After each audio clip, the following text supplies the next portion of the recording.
Hello student and welcome to this new fresh lecture of the oscillation, that is lecture number 2. Hope you guys have revised the part from the previous lecture, so you will get this part of this lecture very easily. In students, for your revision purpose, we will just discuss the few terms or the concept that we have already discussed in the lecture number first, so we can take the next part of this lecture. So students, the first concept that we have discussed in the previous lecture is the oscillation. So first of all, we will see the definition of oscillation. So the oscillation is nothing but the to and fro motion of the particle during the definite interval of time. That is nothing but the oscillation. So as we have seen the example of the string of the guitar, and the pendulum also can be also called as the examples of the oscillation. So the next term we have learned is the periodic motion, and after that the second part we have learned is the periodic motion. So as far as the definition of periodic motion is concerned, the motion of a particle which repeats itself after definite interval of time is called as a periodic motion. Means, for example, the moon around the sun is one of the example of definition of the periodic motion, and then motion of electrons is also one of the example of the periodic motion. After that, the UCM means the uniform circular motion will be also termed as the periodic motion. After that, we have seen the oscillatory motion. After that, students, the next concept we have discussed is the oscillatory motion. The oscillatory motion is defined as the motion of the particle which is to and fro and along the same path is called as the oscillatory motion, which is the vibratory motion. Now, so in this part, if the path of the particle is linear or in the straight line, then the motion is called as the linear. And if the path of the particle is arc of a circle, then it is called as the angular SHM or angular simple harmonic motion. And after that, student, we have discussed about the period. So the period is nothing but the smallest time interval in which the particle repeats its to and fro motion is called as the period, and the period is directed by the capital letter T. After this concept of period, we have discussed about the frequency. So as far as the frequency is concerned, the number of oscillations completed by the particle in per unit time is called as the frequency, which is denoted by the small letter n. So this is the frequency. So I will repeat one more time. The frequency is defined as the number of oscillations completed by the particle per unit time is called as a frequency and denoted by small letter n. So students, one by one, once again we will repeat the definition of all these basic terms, because these terms are very essential and necessary for further chapter. So the oscillation means the oscillation is the to and fro motion of the particle during the definite interval of time. This is called as oscillation, and the examples are pendulum of clock and vibration of guitar strings are the examples of oscillations. And the second one definition is the periodic motion. The periodic motion is the motion of the particle which repeats itself after definite interval of time is called as the periodic motion, and the example is the moon around the sun and the motion of electrons. And uniform circular motion is equal to the periodic motion. The uniform circular motion is also the example of the periodic motion, because in UCM the particles start from its initial position and come back again to its initial position after the completion of entire circle. So the UCM is also the periodic motion. Then after that, third one definition that we have learned is the oscillatory motion. The to and fro motion of a particle along the same path is called as the oscillatory motion. If a path of a particle is linear or straight line, the motion is called as linear SHM, that is linear simple harmonic motion. And if the path of the particle is arc of a circle, then it's called as the angular SHM, that is angular simple harmonic motion. Then students, after that we have learned the period. The smallest time interval in which the particle repeats its to and fro motion is called as period, which is denoted by the capital letter T. Then we have seen the frequency. The number of oscillations completed per unit time by the particle is called oscillations and denoted by small N. Now students, we will see the next part of this chapter, the linear SHM. So in this case, we will consider one consideration. You can see in the diagram that the spring is connected to the hinged support or the fixed support, and the other end of spring is connected with the mass or the block having a sufficient amount of mass.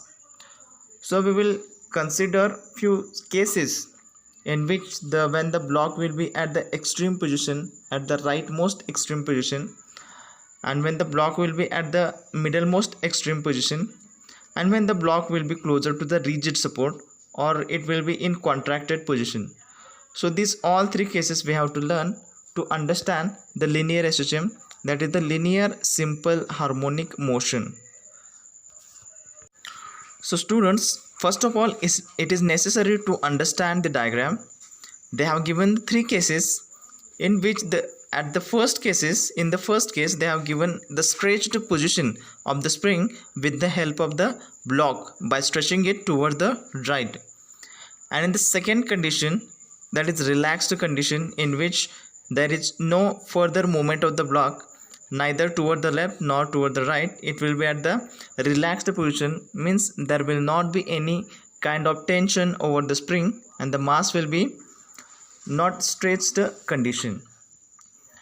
And third one is, it is in compressed condition or the compressed case, in which the mass will be compressed, the spring will be compressed with the help of mass towards the hinged support or towards the fixed support of the spring.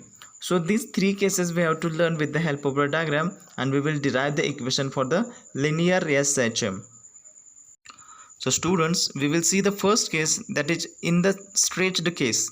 So in this case, if we pull the block of mass m toward the right and we release from the rightmost position, then what will happen? Can you guess, student? So the block will move in to and fro motion, means first of all the block will move toward the right with the very high velocity or with the high intensity. So that block will move towards the left, again that block will move towards the right, but just before it will reach at the point just before the first stretched point. So it will not fulfill the point at which firstly the block was reached, and again it will move towards the left, but it will not reach the leftmost part at which the first time it was reached. So the block will attain the to and fro motion, and thus it will attain the equilibrium position also. So this motion is called the linear SHM, that is simple harmonic motion. By applying the motion by pulling that block toward the rightmost position, the mass will or the block will start moving to and fro. So this will give rise to generation or the creation for the linear SHM, that is linear simple harmonic motion.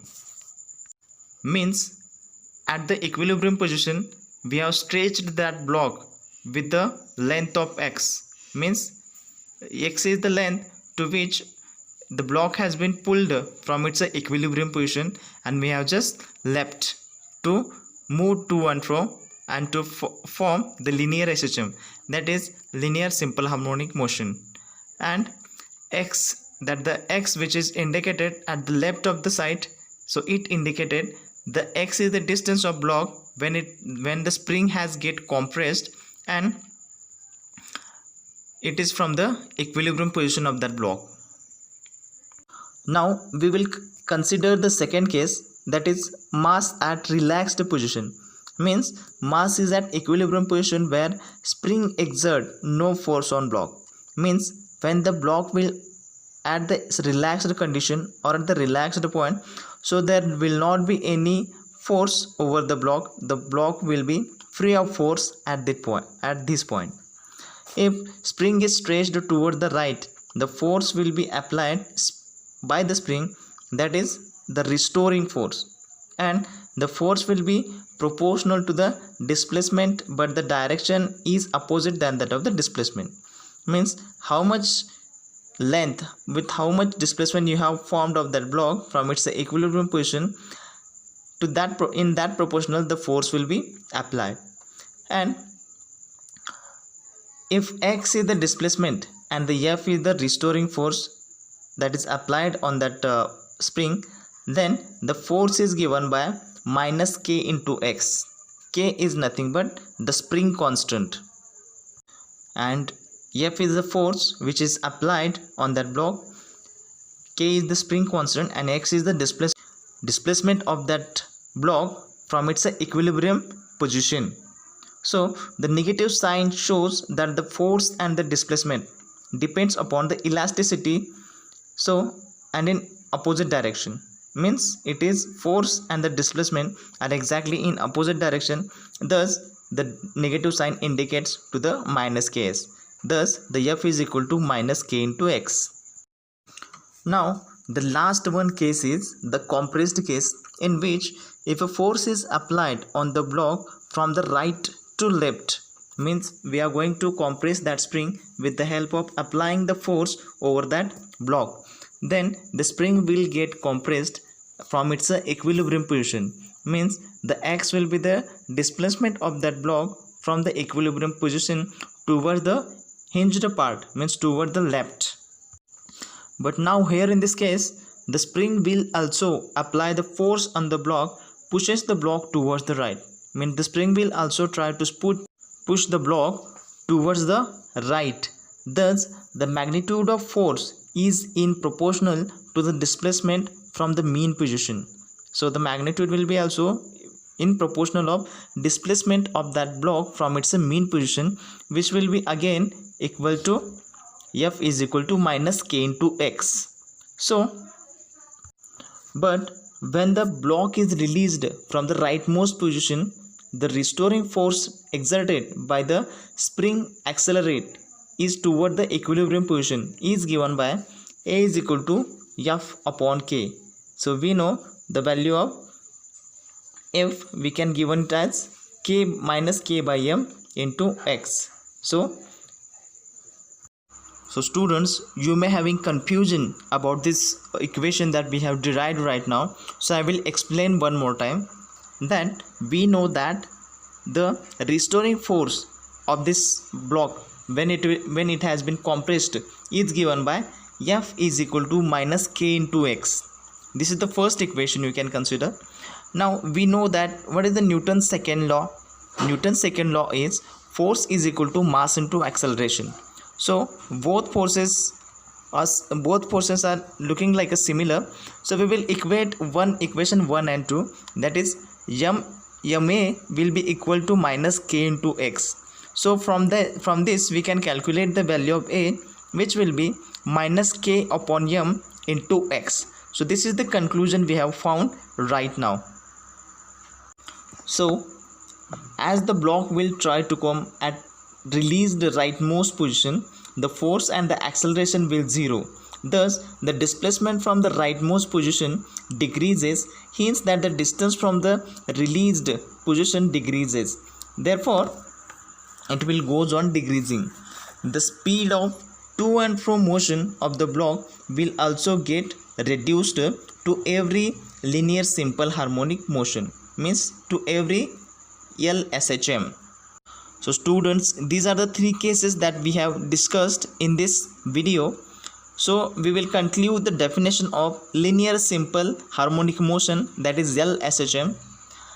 The definition is the linear periodic motion of the body in which force is always towards the mean position and its magnitude is proportional to the displacement from its mean position. So that is the LSHM, or the linear simple harmonic motion. So these are the three cases that we have learned by using this example of block and spring arrangement. So these are the conclusions that we have concluded. Now in the next video we will be seeing the further differential equation for the simple harmonic motion. So we will be seeing the differential equation for the that is simple harmonic motion, that is your SHM, in detail. So the next part of this chapter we will see in the. So So students, if you have any queries or any problems regarding this point, then I will explain one more time in my next video. So thank you so much. We will meet in the next video. Thank you so much.